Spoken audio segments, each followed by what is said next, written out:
The chair must make a casting vote. They were dramatic votes decided by the thinnest margin. Controversial bills 14 and 15 passing, thanks only to the House Speaker, NDP MLA Raj Chauhan, breaking the tie. Bill 15, Infrastructure Projects Act, has been read third time and has passed. The votes deemed confidence matters that could have toppled the government if they didn't pass. The bills aimed at fast-tracking energy and infrastructure projects become law, but are both already immensely unpopular. A disrespect to all the people that spoke against it, all the nations that spoke against it, municipalities that spoke against it, and environmental organizations that spoke against it. And Bill 14 nearly failed. One NDP MLA, Rick Glumac, voting virtually, had a blurred background, a point of contention for the Conservatives, who noted the rules restrict a virtual background.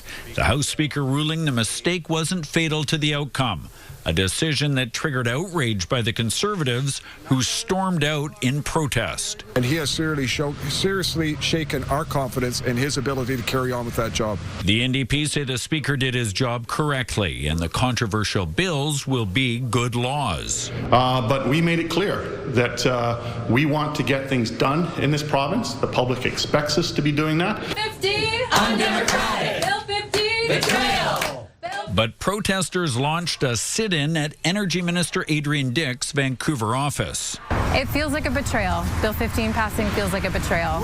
And Indigenous leaders continued to express anger they weren't consulted on the laws.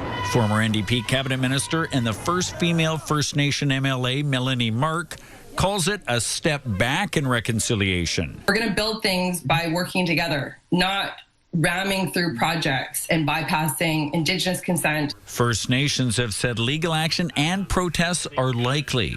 So controversy sparked Wednesday night might just be the beginning of the uproar over the legislation. The risks are real and they're potentially significant, and we won't know for some time whether they do in fact step on one of those landmines and just how bad the damage is if they do.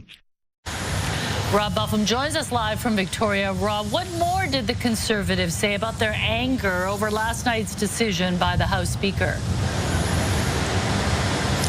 Well, John Rustad said today they were so upset they were looking into ways that they could remove Raj Chauhan as Speaker, but they've learned there is no mechanism for them to do that, short of him making his own decision to move on. So we will have to wait and see whether or not things cool off, if cooler heads prevail.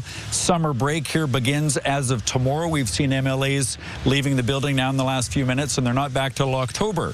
So things could cool off over the summer, or it could be a summer of protests and discontent across the province. John. Rob Buffum reporting live tonight from Victoria.